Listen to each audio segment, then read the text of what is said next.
I watch a lot of shows. My favorite show is The Simpsons, because The Simpsons do a phenomenal job of insulting you and telling you you're wrong and make you laugh at the same time. And they've also been right about a lot of things way before. Yes, that's right, because it's just, those are the best I've seen so far. As a lot of other shows are just in your face, insulting, and you don't even want to watch it. But The Simpsons have a unique ability to. I'm getting insulted, but I'm laughing about it. Yes, that's right. Welcome to Under the Knife, the podcast where we cut into topics such as politics, life advice, and medicine, and we do this with the precision of a licensed orthopedic surgeon. I'm your host, Dr. Craig Greene, an orthopedic surgeon and elected public official.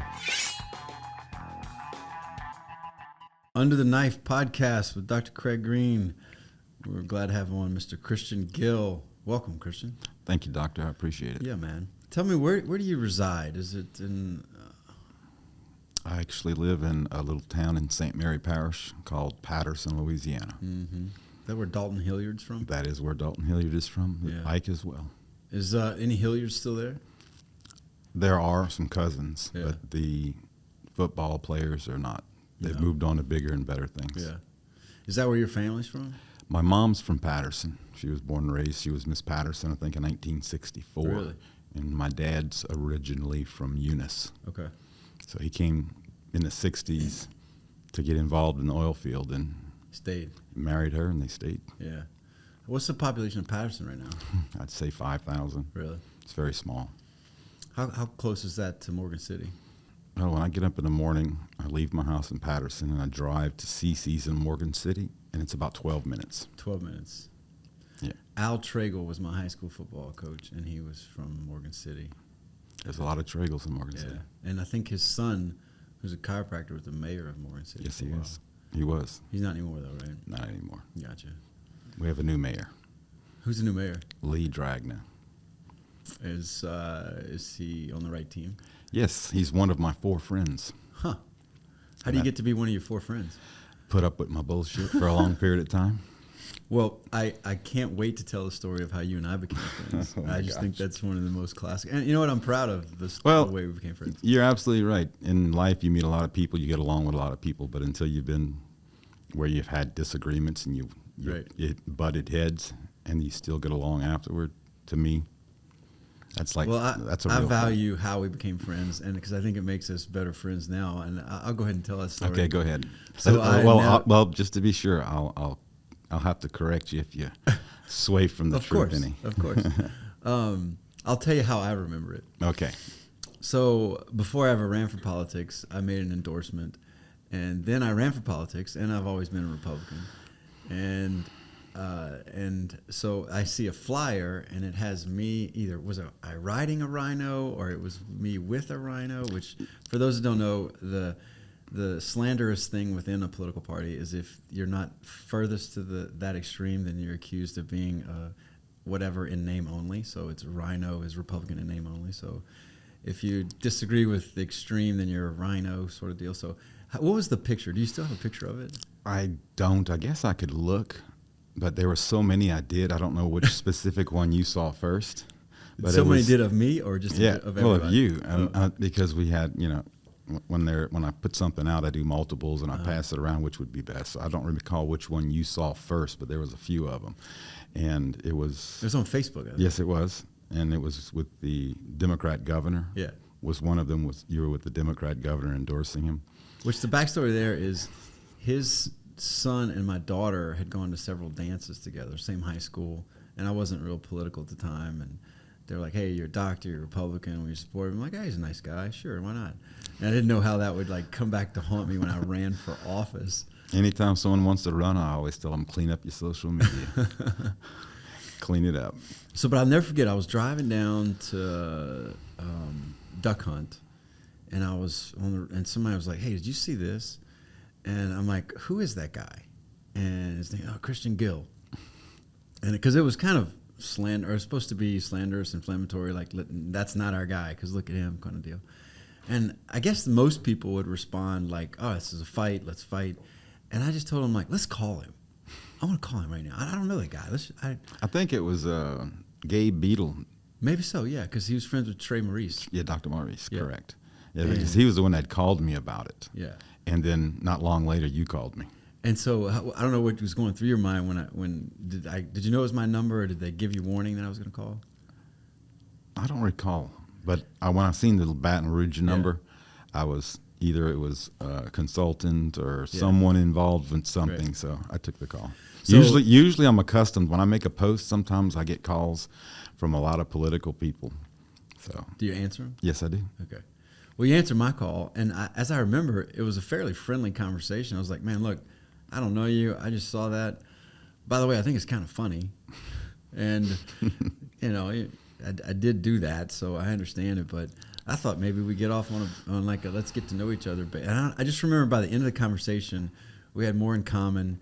I don't know if I asked you to take it down or if it No, ended up. you did not ask me to take it down. Yeah. You were basically asking who my friends were, and we found out we had a lot of mutual friends, and we had a lot of similar positions on a lot of things. Right. And so it really, I guess I was gearing up for a fight because I love it. But after the conversation, I was like, this guy's all right. Yeah. Well, I just remember because typically that is okay that you took one on the chin. How you going to punch back? That's the political move, And I honestly don't know what was in me at the time to say, you know what, I'm just going to call the guy. Maybe I was naive. I don't know, but I'm really glad I did because then you and I ended up seeing each other at different events. Our faith. I have a lot of children. I mean, everything kind of like, I'm glad we ended up being on the same team, and that could have started out where it's just let's be lifelong enemies, That is correct. And even up until in Washington Mardi Gras, we were like, you're my buddy, and this is I don't know if I made the top 4, but I'm glad that from where it started. I don't know, it's just a lesson to me. There's other times where if it's a knife stab instead of a face slap, well, I'm not going to befriend him, or if it's against my family or something, but. I think back to that a lot, and I'm glad. I don't know what it was in me that made me reach out that way, but given our current friendship, I'm glad we did. I'm glad I did, and I'm glad you responded graciously as well. Well, I've learned, I come from a large family. I'm number 5 of 11, so I get punched quite a bit, and having to go to bed at night in the same house with one of your siblings, you learn to work things out. Yeah. You take the initial hit, and then you after We're on the same team. Yeah. Which is what you and I kinda did. Yeah. Basically, that's what happened. So I'm accustomed to. I can give them, but I can take them too. Yeah, and you can work it out. That's right. That's the most important thing. And tell us about your children. You have 11 children, don't you? I have 11 children as well. What are their age ranges? My oldest is 27, Okay. and my youngest is 7. I've got 6 sons and 5 daughters. And when I'm talking in politics, they ask, what do you do? I'm like, I'm a facilitator of relationships. I'm a strategy guy. I'm a narrative guy. I said, just to tell you how detailed of a strategist I am. I've got 6 sons, so when I die, I'll have my pallbearers. You got it planned out. I've got it planned out. Now, are they all in the area? My daughter's in Delaware. She's married to a gentleman who's in the Air Force. Yeah, the Air Force. Okay. And they've been married, I guess, going on 2 years now. They just had a baby. Your grandpa? Yes. What's your grandpa name? Grumps, Grumps. because I'm grumpy. You're grumpy? Oh, my gosh, I'm grumpy. I might would have known that from that first post, but Yes, I am grumpy. So my daughter's out. My son was in Orlando, but he moved back a year ago. to Patterson. Yes. Okay. And we started his air conditioning company. Okay. So he's been doing that. What about the rest of them? Where are they in the pathway? So You know all their names, right? Well, that's why I have my cheat sheet right here on my phone. Okay. So I can make sure I don't mispronounce or misname them. That's a joke, of course. So Junior's the eldest. He's 27. He's in the air conditioning business. Michael's the next. He's in the construction business. Michael, I call him my homeless son because he doesn't shave or brush his hair, and That's got to drive you crazy. it drives me crazy. But that's Michael. He's the one you call when you have an issue and it's done. It's fixed. Yeah, you call him and it's taken care of, and that's his the clients he's picked up. They love him because of that. Mm-hmm. and his truck always needs to be washed. His clothes, he always needs to get new clothes. Yeah. He just doesn't care. But since a child, when he would come to committee meetings when I would go, he would have his suit on, but the buttons were off, Yeah. and one side was hanging out his pants, and his shoes were untied. And you were all yeah. lines. It's always like, straighten up, Yeah. fix that. Yeah. So, but It works for him. yes, he just doesn't pay attention to that. But but when it comes to what he's good at, he's really good at it, and he takes everything personal. But then there's Rodney. He's my third son. He's married with a baby, little RJ. RJ comes over on Sundays, and I walk him to the road and watch cars, and then he sits on my lap while we eat lunch, and I feed him. And Rodney's my tallest son. He's like 6'2". His hair's down the middle of his back. He looks like Slash from Guns N' Roses. What does he do? He's a car salesman. Okay. He started at, I think he was 14 when he started. My buddy owned a dealership, so he would ride his bicycle and go talk to my buddy and say, "Hey, can I help? I'll work for free." He sells. And he went there and he started washing cars and cutting grass. And then by the time he was 17, they moved him into oil change and tire rotation. And he went and asked for a raise one day, and they said, "Well, you have all these filters we got to sell. If you can talk to customers, we'll give you a raise." So he ended up increasing sales by 2,000%. Wow. And then when he turned 18, he encouraged them to let him take a shot at selling cars. So his first 12 months. So he created his own opportunity for that. Correct. His first 12 months, he was top salesman 7 of those 12 months. Wow. As an 18-year-old? As an 18-year-old. In Moore City? Yep. Wow. Yep. So from there, Rodney went, ironically, he was trying to sell. We have a coffee shop meeting every morning with a bunch of guys. And one of the guys there, he had just bought a new Escalade for his wife and bought himself a new F-250. And my son went in there and he saw it and he just started trying to sell him. He said, "You should have got a Mopar. You should have got this." Yeah. So the guy owned a staffing agency. They provide employees to oil field companies. And he was so impressed, he offered him a job. So he went to work for that guy. Wow. And then after 2 years, he was there for a year, and they moved him into the office because they had let a recruiter go, and they needed him to temporarily come in. So he was doing recruiting and sales. And while he was there, Kind of the same thing. yep, but he started the recruiting. He was so good at that, they didn't put him back in the field, and he was really disappointed. So after about 6 months, he said, "Look, I got to do my thing." I really need to, I really like to go out and start selling." And they just pacified him. So finally he just went back to the dealership because they offered him a job. So who's next? Then there's Andre. It's my twin. I have a boy-girl twin, Andre and Austin. Andre's living in Delaware with her husband. They have a baby. Austin now works they liked Rodney so much they hired Austin. Nice.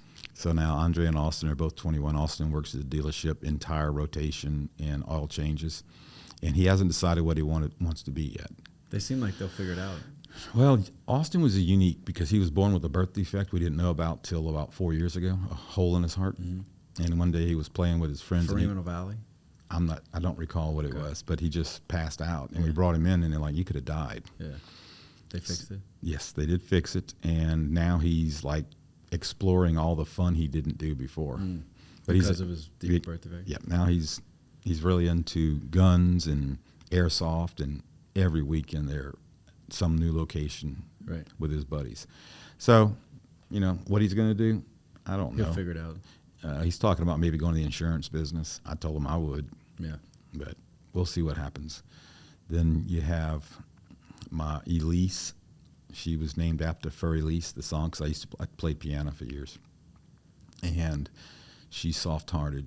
She's just really soft-hearted, and she is getting married in July. Okay. Then Elena, she's my troubled child. Not really. She's the one everybody likes. When I say everybody, from a child, she's 17 now, but from a little girl, all the boys liked her. And now she's 17, all the boys still like her. Yeah. All my friends, that's their favorite one. Yeah. But she's the one that's going to give me hell. I can see it coming. Then there's Gwen. Gwen, she just got her braces last week. Gwen was the one when she walks in the room, it lights up. Her picture as a child was on my phone. Every time I'd open it up, it had that smile. She light up a room. Yeah. So Gwen's now becoming an adult, and she's kind of going through some changes, and she's got a great personality. She's phenomenal. 15? She's 16. 16. Yep. And she's fixing to turn 16. I lose track. Yeah, I bet. It's like 2 years apart. Yeah. Then there's Claire. Claire's my last daughter. Claire's 13, and I give her so much hell because she doesn't catch on very quickly to things, and I'd always tell her, "You're just so pretty." Well, by the time she was 12, she caught on to that. Means you're not too smart. So Claire's just coming into her own now. She's in that transition age. Yeah, she's at that age, and she does well, and she's annoying the hell out of her two baby brothers. She likes to be the boss, and they're fighting her, which leads to the last two. Matthew, he's 11, and Mark is 7. I just bought Matthew an electric guitar, so he's been in the garage learning all the intros to all his favorite songs. Mainly in the garage. In the garage, yeah. I go in there and play with him because I got my old Les Paul back from a buddy a few years back, so I'll go in there and show him some chords and play around with him a little bit. And then Mark's the baby. He's 7. He doesn't know that it's a possibility that someone could not like you. Anytime he goes anywhere, he'll just go and talk to everyone. Yeah. How are you? He's got those blue eyes. Yeah. Got a few teeth missing right now, but they're coming back. But he's that kid that everybody loves. Everywhere I take him, when I go someplace and they're riding with me, they walk into the place, everybody's like, Mark, we're so happy to see you. And what about your wife? She'll be a saint. My wife puts up with me, so yes, she's a saint. I think she's 44, 45 now. I lose track. I mean, she's in a select few that at 44 has 11 children. That's correct. We're fortunate we got married when she was young, and the first few were easy. Towards the end, it started getting a little more difficult. Are there going to be any more? No, there's no more after this. We can adopt, right? That's cool. That. I know. But as far as that, it's like I've done my fair share, don't you think? Is there a point? I think other people share too. Is there a point where the difference between 5 and 11 is like after 3, it's all the same? Yeah. And the older ones help, I'm sure. Absolutely. They, we really only have 3 that need any kind of supervision.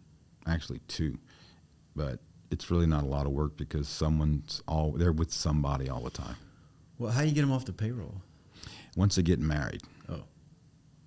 And, I had a conversation recently with some people who are having issues with their children. And, I can't get the phone from them. And I'm like, quit paying for it. Wait. You kids have phones? Yeah. And they're like, well, yeah. I'm like, until you get a job, you don't get a phone.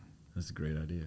And you have no reason to get a phone. Right. So, I do things a little different. We do watch a lot of TV on weekends. They don't watch TV during the week. They don't play games during the week. They have on the weekends, they have that time after chores are completed. They can watch TV. Where do they go to school? Homeschooled. Wow, your wife does it all. Yes. I went to private school for the first 3 years, and then my dad worked with Woody Jenkins at the time to make it legal for us to be homeschooled. And I came home in the 4th grade, and I was home educated, and I graduated in 90 or 91. I forget what year. Well, and, I have some friends that are homeschooled, and they get it done in about 3 hours a day. That's right. Yeah. The key is to knock it out as soon as you can. Yeah. And as long as your grades are good, you're good to go. Yeah. I think the last year, my senior year, I only did maybe a month of school because my achievement test had me in like my 2nd year of college. So what does the professional life of Christian Gil look like? My income comes from real estate. Okay. When I was 13, my oldest brother bought his first house, and we remodeled it and rented it, and we started doing construction work. And I did construction till 2007, and I retired. And that's it, real estate and construction. I'm a landlord. Yeah. That's about it. So Then take us back to the origin of your passion for politics. I was born in '73, so when Reagan ran for office, my dad, along with a gentleman named Ross Little Jr., Mr. Ross was a strong Republican, and we were Democrats. Everybody was back then. That's correct. So Mr. Ross convinced my dad to become a Republican. And I remember sitting at the bank where Ross worked, and I would sit by the window and watch the drive-through traffic, and I was waiting for one of them to hit the post because they were always so close. And I remember sitting there because it seemed like hours, and we were always at Ross's office. So anyway, my dad became a Republican, and Ross is persuasive. Huh? yes, he is. And the first race I recall was Ronald Reagan, and so they asked if we were interested in helping, and my dad's like, yeah, they'll help. So we would do canvassing, door to door, drop, little cards. And as time went, my dad was very engaged in what was going on, would keep up with everything. And when it became legal to homeschool, there's always wolves at the door trying to take away our freedoms. So that was a big deal for me to be politically involved so that I could have an effect if they were trying to. And you knew that at an early age. Yes, I knew that our freedoms are being taken away from us constantly, so you have to be vigilant. And that's what really got me involved in politics. And now I love it. It's a passion. I can tell. So take us from Ronald Reagan now, politically for Christian Gil. I did a lot of volunteer work. There was always a campaign that was going on, and I was always getting calls to volunteer, and that's what I did. And you love a fight. Yes. Well, that came later. What brought about the love and a fight? Well, once I realized that the media's lying about everything, I was like, man, that's pretty good. They can convince you of this. So I started. Well, I started studying, and I'd watch a lot of shows. My favorite show is The Simpsons, because The Simpsons do a phenomenal job of insulting you and telling you you're wrong and make you laugh at the same time. And they've also been right about a lot of things way before. Yes, that's right, because it's just those are the best I've seen so far. As a lot of other shows are just in your face, insulting, and you don't even want to watch it. But The Simpsons have a unique ability to. I'm getting insulted, but I'm laughing about it. Yes, that's right. So that's what I do a lot of research. I watch documentaries. That's what after I had retired in 2007, I would be up till 3 every morning watching documentaries. I'd go to the store, and back then it was DVDs. Blockbusters, and I'd buy them or rent them, and I would be up. The kids would go to bed at 9. I'd be up till 3. Then sleep until like 7:30, 8 o'clock, and get up and go to lunch, and do the same thing. Yeah. And I always admire the way they can tell a story and mislead you, but not lie to you. That's extremely good. Any of them stick out? Not off the top of my head. I haven't really looked at anything recently because we've been doing a lot of campaign stuff. So. I'm trying. I don't recall off the top of my head. My mind's foggy right now.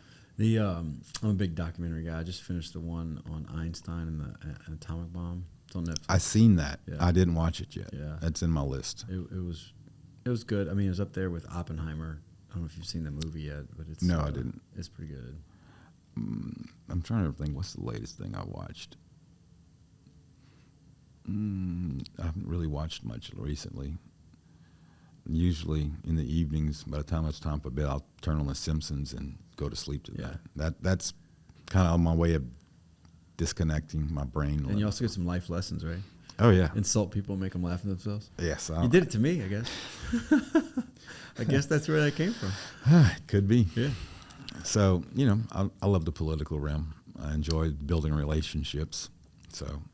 Well, you seem good at it. Tell us about the same 4 guys every morning for coffee. Well, it's not the same 4 guys, but I've got 4 friends. Oh, you got 4 friends. Do you only allow yourself to have 4, or would you ever have a 5th? I mean, I could. It's always a possibility, but there has to be, criteria. There's one of them. He's a state trooper. He had pulled me over years ago, and we ended up becoming friends. Did you pay the ticket? Yes, I did. Yeah. I always paid my tickets. Yeah, same. Then there's a gentleman who owns a machine shop. His name's Tim. Tim used to ride motocross, and he would always come see us when we were young, working on construction. We were building houses. Me and my brothers were a bunch of kids, and he would roll up on his motorcycle and come visit. And after 25 years of going to his shop every day for coffee, we've kind of become good friends. Yeah, I bet. And so I have Timothy. There's Scott, Timothy, then there's Patrick. Patrick he's a little older than me. And, I think he's like 8 years older than me. But Patrick was a guy who came visit my dad for financial advice. My dad did financial consulting for people. And when I was starting to get of age, he had hired me to come help him. And I was like 12 or 13. So I'd go help him on jobs. And we ended up becoming good friends over the years. And he's in real estate the same as me, the same thing. He's gotten into politics recently in a different area. He actually ran for parish council. So he's a councilman now. And then there's my buddy Lee Dragna. Lee is the mayor of Morgan City. Okay. And, we got him. He was involved with politics in and out because his business is very busy. So when he'd come to town, he was like, okay, what's going on? And I have to fill him in. Right. And even now comes in, what's going on? He's a mayor of Morgan City now, too, And by the he way. still asks you what's going on? Well, outside of the Yeah. Morgan City. Yeah. But he lives there, and he didn't want to move. His company's still local, still has a bunch of employees. So, but he's been a big help in a lot of races with me. So let me ask you, we'll land the plane here soon, but 2 quick questions. I normally ask people, what advice would you give your younger self? But I'm going to ask you, what advice are you going to give Mark? Relationships are the most important thing in the world. Mm-hmm. And it only gets better as you get older. Because, at a young age, it seems like everything going on day to day is like the end of the world. But it's really, none of it's important. Mm-hmm. Your relationships are important. Mm-hmm. Don't ever sell a friend out. Mm-hmm. Because the older you get, the more you regret. Right. And there's a little piece of loyalty in there too, I think. Yes, there is. The other question I would have is, you have a full life, you've lived a full life, and if someone would ask me what I think about Christian Gil, is that guy's passionate and loyal. Mm-hmm. And I started out on the other side of his passion and the other side of his loyalty, but I'm proud to call him a friend now. And but what are you, 51? I'll be 51 next month. Happy birthday. Thank you. What does the next chapter of life look like for Christian Gil? Because, you've got passion, purpose, you've got some resources behind you, and you're not going to sit still. No. What I started doing like 2 years ago is I went through a midlife crisis. Now, that's looked at as bad. I look at it as a midlife crisis is when you recognize you're on the back nine and you better get to getting because time's running out. Mm-hmm. And my whole life has been lived for my future, my kids, and I'm getting everything set so they have a future, right? And then I realized one day, wait, They can make their own future. My friends who left their kids an enormous amount of money, a lot of the kids are failures. Yeah. And they're just living off dad's money. And I said, man, that is the best thing that my wife and I did was build our own estate. And the thrill, like I always tell them, it's a feeling only money can buy. So once you make it, nobody can take that from you. You can lose it all, but you know how to do it. And a lot of the guys I knew, their kids were waiting for them to move on or pass on so they can get their money. And so when I hit that point, I told my wife, I said, I'm going to do what I want to do. Mm-hmm. And how old were you when that happened? I was like 48, and we had my dad had some health issues, and I realized, that there's no point in just stacking it. And so what I did is I started working again, and I say working, I'm buying real estate investments, Doing what you do good. Yeah, and I'm working on acquiring 5 new properties right now, and I won't benefit from those, but by doing it, it's keeping me active, Sharp. and I can draw income because I like to spend money and I like to give money, and I'm like, you know what, I can just set this up where when I'm gone, the kids will get it, but I'm gonna cash in on it while I'm doing it. Because normally when you invest, you invest for your future, and you invest like for me in the real estate business, you want to get your percentages down as low as you can of your debt. Well, now it's like, now I set my numbers, I take the rest, go to the next project. Yeah. And I get to play a lot more. And play, what does that mean? That means go more political events with the kids, take my girls to rock and roll concerts, and Live just life. Live life. Well, man, I just want to tell you, as a Republican, I think your passion, your activism is necessary, and so keep it up. I plan on it. I appreciate all your help and advice, and I'm grateful for how we got started, because we got a story. We do. That was quite a unique experience in the Washington Hilton. We're both walking with our entourage, and we see each other and go bear hug. Yeah. Of course, we use language that you can't use on the air. So. Yeah, no podcast language here. That's right. Well, man, do you want to be found? How can you be found? In what way? Social media? Or? Well, I'm Christian Gil on Facebook. Okay. And that's about it. All right. I plan on starting a podcast. My sons have been encouraging me. They come in when we do our little, we sit in my garage and we have a living room set in there, and we'll smoke and drink and visit, and they'll come talk to me about all the business data they've been learning about, and so we'll talk about it. And this last time, well, not the last time, it's been a while now, but they came in one day and they're like, Dad, I was watching these guys who made all this money, and now they're in their 60s, and they're talking about the importance of family. They said, you did all that before. They're just figuring that out. Right. So your family's already set. Important. Yeah, you've already done the work, and you're not later in life recognizing, I should have had a family. Yeah. And so they said, you should start doing a podcast and just go through, each section of your life, what you did. Yeah. And like, got a lot to offer. Got a lot to offer. Well, man, I appreciate you. Thanks for being on. And I appreciate it. Thanks for inviting me. I look forward to seeing if your podcast develops. So, well, we meet the right people, we'll get it up and running. There you go. All right, brother. Thanks. You. Take care. All right. Thank you for joining us today, and a big thank you to all of our listeners for tuning in to this surgical exploration of politics, healthcare, and life. I've been your host, Dr. Craig Greene. Remember to stay informed, stay sharp, and join us next time to see which of life's topics we'll dissect under the knife.